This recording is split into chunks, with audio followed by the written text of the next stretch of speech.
കള്ളവോട്ട് ആരോപണത്തിൽ പാർലമെന്റ് സ്തംഭിപ്പിക്കാൻ പ്രതിപക്ഷം. പാർലമെന്റിന് പുറത്തും ഇന്ത്യ സഖ്യം ഒറ്റക്കെട്ടായി പ്രതിഷേധങ്ങൾ സംഘടിപ്പിക്കും. തുടർ സമരങ്ങൾ തീരുമാനിക്കാൻ AICC ജനറൽ സെക്രട്ടറിമാരുടെ യോഗം ഇന്ന് ദില്ലിയിൽ ചേരും. ബീഹാർ വോട്ടർ പട്ടിക പരിഷ്കരണം ചോദ്യം ചെയ്തുള്ള ഹർജി ഇന്ന് സുപ്രീം കോടതിയിൽ പരിഗണിക്കും. രാഹുൽ ഗാന്ധിയുടെ ആരോപണവും കോടതിയിൽ വിശദീകരിക്കും. വിനിത വേണുവാണ് ചേരുന്നത് വിശദാംശങ്ങളുമായി. വിനിത, നമ്മൾ ഇന്ത്യ സഖ്യം ഇന്നലെ ഒന്നിച്ചൊറ്റക്കെട്ടായ വലിയ പ്രതിഷേധം നടത്തുന്നത് കണ്ട് അതൊരു ശക്തി പ്രകടനമായി തന്നെ നമ്മൾ ഇന്നലെ കണ്ടതാണ്. ഇന്നിപ്പോൾ MP-മാരുടെ അറസ്റ്റിൽ ഉൾപ്പെടെയുള്ള കാര്യങ്ങൾ ഉന്നയിച്ചായിരിക്കില്ലേ പ്രതിഷേധം? Good morning Arya, Mridula. ഏറ്റവും പ്രധാനപ്പെട്ട കാര്യം അത് തന്നെയാണ്. പാർലമെന്റിനകത്തും പുറത്തും പ്രതിഷേധം ഘടിപ്പിക്കുന്നു എന്നതാണ്. രാഹുൽ ഗാന്ധിയുടെ ആരോപണം ഉയർത്തി ഇന്ത്യ സഖ്യം ഒറ്റക്കെട്ടായി പ്രതിഷേധിക്കുന്നു എന്നാണ് ഏറ്റവും പ്രധാനപ്പെട്ട കാര്യം.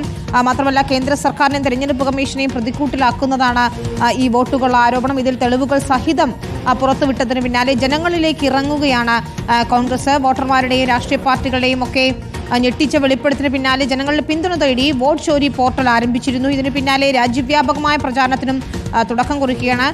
ഈ പദ്ധതികൾ ആസൂത്രണം ചെയ്യുന്നതിന് വേണ്ടി AICC ജനറൽ സെക്രട്ടറിമാരുടെ യോഗം ഇന്ന് ദില്ലിയിൽ ചേരുന്നുണ്ട്. ഏതായാലും രാഹുൽ ഗാന്ധിയുടെ വെബ്സൈറ്റായ വോട്ട് ചോരി പോർട്ടലിൽ വലിയ പിന്തുണ ലഭിക്കുന്നു എന്നാണ് കോൺഗ്രസ് പറയുന്നത്. മാത്രമല്ല, ഇതിൽ ഏതെങ്കിലും തരത്തിൽ തട്ടിപ്പുകൾ കണ്ടെത്തിയാൽ പൊതുജനങ്ങൾക്ക് രേഖകൾ സഹിതം പകർപ്പ് സഹിതം വെബ്സൈറ്റിൽ ഡൗൺലോഡ് ചെയ്യാൻ സൗകര്യമുണ്ട്. ഇതിൽ തെരഞ്ഞെടുപ്പ് കമ്മീഷനെ അറിയിക്കുന്നതിന് വേണ്ടി അല്ലെങ്കിൽ ഈ തട്ടിപ്പുകളൊക്കെ തുറന്നു കാണിക്കുന്നതിന് വേണ്ടിയുള്ള പിന്തുണയും കോൺഗ്രസ് വാഗ്ദാനം ചെയ്യുന്നു. മാത്രമല്ല, ഒരു നമ്പറിൽ മിസ് കോൾ അടിച്ച് വോട്ട് കൊള്ളയ്ക്കെതിരായ പ്രചാരണത്തിൽ പങ്കുചേരുന്നതിനും അത്തരത്തിൽ വലിയ ക്യാമ്പയിനുകളിലേക്ക് പോകുന്നതിനുമൊക്കെ കഴിയുന്ന രീതിയിലാണ് പ്രചാരണം സംഘടിപ്പിക്കുന്നത്. ഏതായാലും ആം ആദ്മി പാർട്ടി ഉൾപ്പെടെ ഇന്നലെ ഇന്ത്യ സഖ്യത്തിന്റെ MP-മാരുടെ പ്രതിഷേധത്തിലെത്തിയത് വലിയ വിജയമായി തന്നെയാണ് കണക്കാക്കുന്നത്.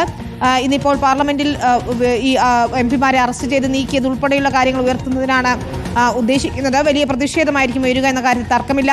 പാർലമെന്റിൽ തന്നെ വിശദീകരണം നൽകണം പ്രധാനമന്ത്രി ഉൾപ്പെടെയുള്ളവർ എന്നതാണ് പ്രതിപക്ഷത്തിന്റെ ആവശ്യം. ഈ വിഷയത്തിൽ ഔദ്യോഗികമായി പരാതി ലഭിക്കാതെ തുടർ നടപടികളില്ല എന്ന് തെരഞ്ഞെടുപ്പ് കമ്മീഷൻ വ്യക്തമാക്കുന്നു. മാത്രമല്ല, രാഹുൽ ഗാന്ധി കമ്മീഷന്റെ വിശ്വാസ്യത തകർക്കുന്ന രീതിയിലുള്ള പ്രസ്താവനകൾ അവസാനിപ്പിക്കണമെന്നും മാപ്പ് പറയണമെന്നുമാണ് കമ്മീഷന്റെ നിലപാട്. അതിനിടെ ബീഹാർ വോട്ടർ പട്ടിക പരിഷ്കരണം ചോദ്യം ചെയ്തുള്ള ഹർജികൾ ഇന്ന് സുപ്രീം കോടതിയിൽ വരുന്നു എന്നതും നിർണായകമാണ്. സുപ്രീം കോടതിയിൽ രാഹുൽ ഗാന്ധിയുടെ കൃത്രിമ വോട്ട് ആരോപണം ഉയർത്തുന്നതിനാണ് ശ്രമം.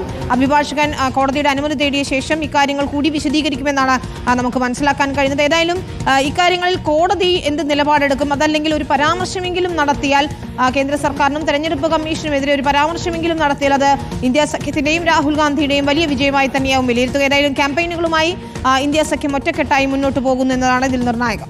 ഓക്കെ, വ്യക്തമാണ്. ഇന്ന് AICC യോഗവും ഇന്ന് തന്നെയാണ്. അത് ഏറ്റവും പ്രധാനപ്പെട്ട കാര്യം അത് തന്നെയാണ്.